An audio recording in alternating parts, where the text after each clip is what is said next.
నిఖిల విమల్ దక్షిణ భారతీయ నటి. ఆమె ప్రధానంగా తెలుగు చిత్రాలతో పాటు మలయాళం, తమిళ చిత్రాలలో నటిస్తుంది. 2009లో ఆమె భాగ్యదేవత చిత్రంలో సపోర్టింగ్ రోల్తో అరంగేట్రం చేసింది.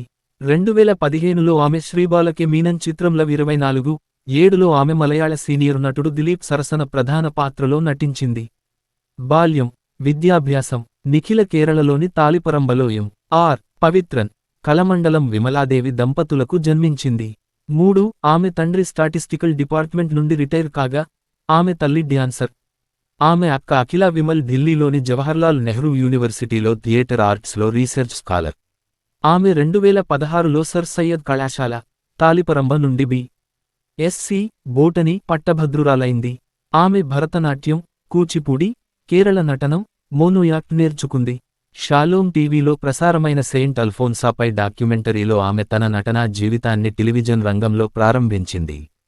2009లో ఆమె తొలి చిత్రం భాగ్యదేవతలో సహాయక పాత్రలో నటించింది. 2015లో కథానాయికగా 24/7లో నటించింది.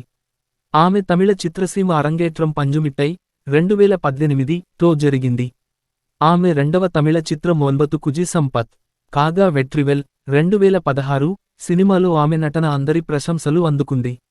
ఆమె పాత్ర సాదాసీదాగా ఉన్నప్పటికీ, ఆ సినిమాలో తన నటనతో అందరి దృష్టిని ఆకర్షించింది. ఆమె ఆ తరువాత కిడారి 2016లో కథానాయికగా నటించింది. ఇది వాణిజ్యపరంగా విజయవంతమైంది. ఆమె సహజమైన నటనకు విమర్శకులచే ప్రశంసించబడింది. అల్లరి నరేష్ 2017తో కలిసి ఆమె తెలుగు తొలి చిత్రం మేడమీద అబ్బాయి. ఆ తరువాత గాయత్రి 2018, దొంగ 2019లలోనూ ఆమె నటించింది.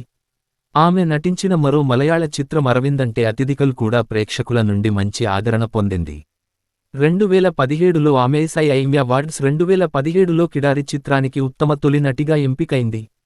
2019లో కేరళ కౌముది ఫ్లాష్ మూవీ 2019లో అరవిందంటే అతిథికల్ చిత్రానికి ఆమె మోస్ట్ పాపులర్ యాక్ట్రెస్ అవార్డును గెలుచుకుంది. ఈ చిత్రానికి ఆమె ఉత్తమ star pair of the year అవార్డును కూడా వనిత ఫిల్మ్ అవార్డ్స్ 2019లో గెలుచుకుంది.